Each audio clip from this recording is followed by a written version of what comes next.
What's going on, y'all? This is Isaiah Fowler, the founder of Suave Eyewear and Suave Agency.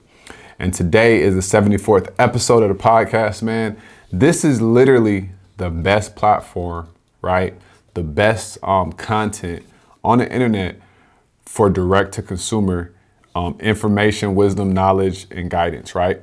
So every single Monday and Wednesday, we have a podcast episode, a video podcast episode, and we talk about these direct to consumer philosophies, principles, and things that can elevate your direct to consumer brand.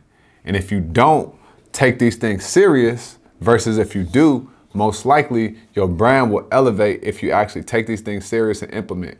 One thing that I learned is a lot of people will consume information just to consume it and not to apply it. So I'm really saying, I really hope that when you're watching these videos, you actually are applying things. Because if you apply, if you could go back to all the videos that I posted, right? The podcast, just go on YouTube and just go back on the videos and binge watch this playlist. I guarantee if you apply these things, the game will change for you. Your business will increase in revenue, increase in value, et cetera, et cetera. So don't be the person that just watches this just to watch it. So today, I want to talk about direct to consumer, but more specifically, man, like what really happens when you focus on direct to consumer and you go direct to consumer? Because I feel like a lot of people still don't fully understand it, right? So when you sit here and you go direct to consumer, you really have freedom. You really have power. Right?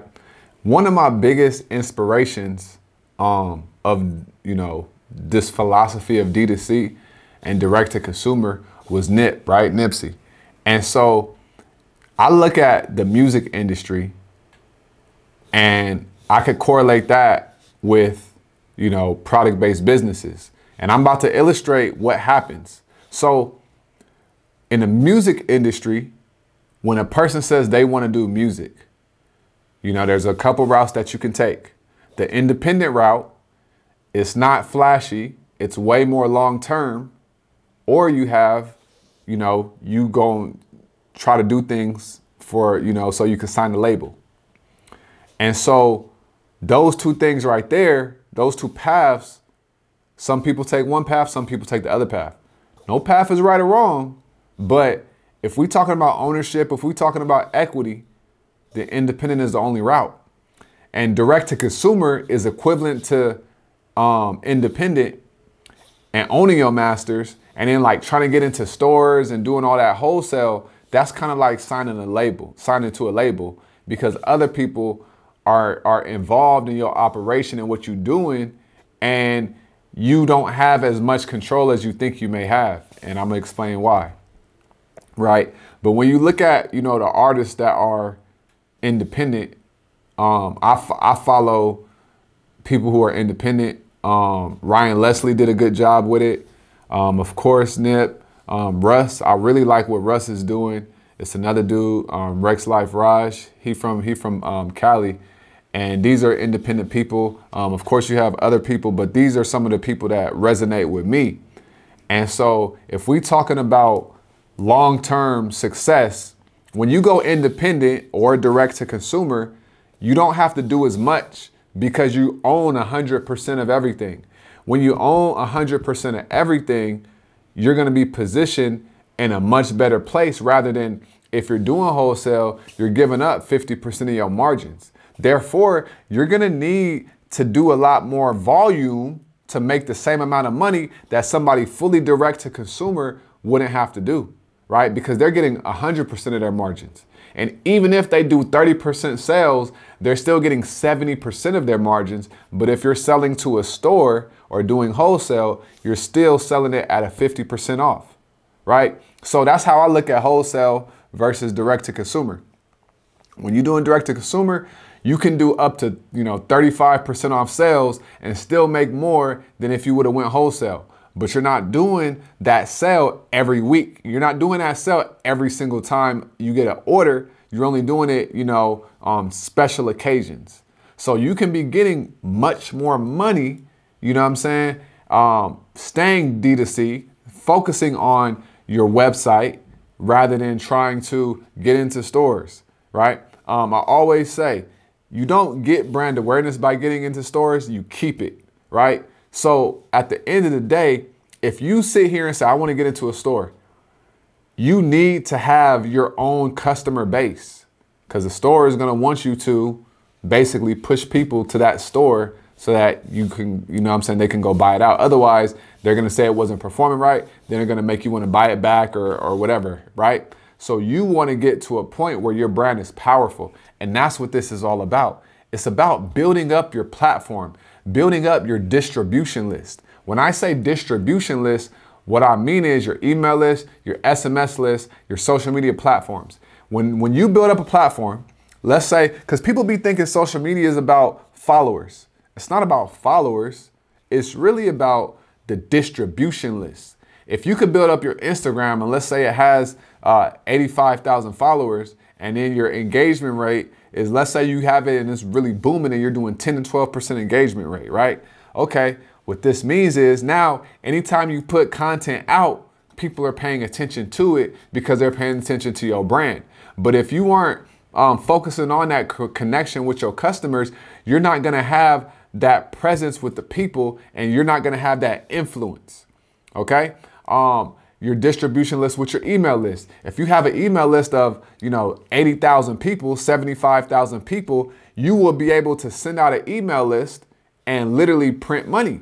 You can't do that if you're focusing on getting into stores. If you have an SMS list, text message list, the same concept goes and the same concept remains. So when we're comparing the two, no path is right or wrong, but if you could understand how much more leverage you'll have, how much more equity you can keep long term, you'll understand that this is a better route. I'm not here to convince you. I'm here to present the facts to you. And then these facts, you can go take the facts and do whatever you want to do with them. But D2C is the most powerful thing. And it's the most powerful thing because you have ownership, you have equity, you have control. You can literally get a photo right now and go do whatever you want to do with that photo because you have a distribution list. You got people that are paying attention to your brand. You got people that are buying into your story. But if you don't have that, you're just going to be sitting around waiting on people to say, hey, we want you in our store. Can we get a wholesale order? Direct to consumer is about being on the offense. And then once you build up your brand large enough, then, okay, you can go into the stores. Because at that point, your D2C operations was the priority. They were the priority. And because they were the priority for so long, you're not going to not have that be a priority. If you could get it to the point where your D2C sales are 100% for the first few years, or maybe 3 to 5 years, and then let's say you start doing 6, 7 million, 8 million, 10 million, and then you get some investment, you go up to 12, 15 million, still direct to consumer, you're literally like a unicorn because an investor is like, yo, all we got to do is get them in stores and we'll blow this out the water. You know what I'm saying? So D2C is truly, truly, truly the most powerful business model of all. And then I'm going to do a whole nother episode on business models in and of itself. But the concept of direct to consumer is powerful. But then if you can have your business model like of a direct to consumer, that's even more powerful. And what I mean is your business model is like, how do you make money? How do you launch products? How does your business flow? Right? But direct to consumer is a business model versus going into retail. And back in the days, before the internet, the way to do business was you have a product and you try to figure out how to get this in the stores. That was how it was. But ever since the internet came out, it was, I have a product, I'm gonna put it on the internet, I'm gonna get a website, and then I'm gonna get customers. Now it's up to you to build that relationship with those customers and build that long-term brand up. But if you could get to a point where you could build a brand, it's game over. You won't need stores for as long as you want. And whenever you do go into them, you'll have the leverage. You don't want to go into a relationship with a store, with a wholesaler, and not have leverage. If you don't have leverage, you don't have any power. You don't have any say-so. You don't have any influence. You want to always keep your leverage. I did a whole podcast episode about that from the perspective of D2C and direct-to-consumer. But you do not want to get into situations where you have no leverage. If you're not selling product on your website, and a lot of it, focus on that, because you can directly control that. You can control your email list. You can control how much you spend on ads. You can control how much you communicate with your customers. What you can't control is, the buyer of this store just got fired and now the new buyer doesn't want this.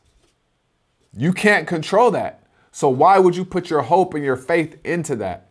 The real key is staying direct to consumer, keeping your leverage, keeping your equity, keeping your ownership, and keeping your control.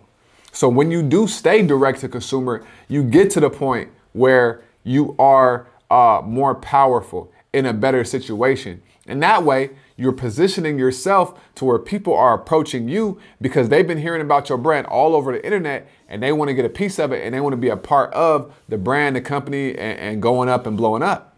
But if you are, too heavy in a B2B or wholesale or retail, then you're not really going to have no leverage. If you could start building that relationship with people, the game is over for you. You'll kill it, no matter what the product is. You could be selling barbecue grills. You could be selling, workbooks. You could be selling audio, whatever it is. Build the relationship with the customer. Leverage, power, control of your destiny. You cannot control all these stores and all these other things. And that's just like artists trying to get signed to a label, right? That's just like somebody trying to get into the NBA. There's a lot of things that are unforeseen that you can't control. Get in a position where you can control your destiny as much as possible. And if you're willing to bet on yourself, right? And you're not afraid to bet on yourself, you'll be shocked at what you can accomplish. You'll be shocked at how far you can go up. You'll be shocked at how much money you can make without depending on other people. Build the relationship with the people, build up your direct-to-consumer brand, keep your leverage, keep your ownership, keep your equity, and you'll go up. You know what I'm saying?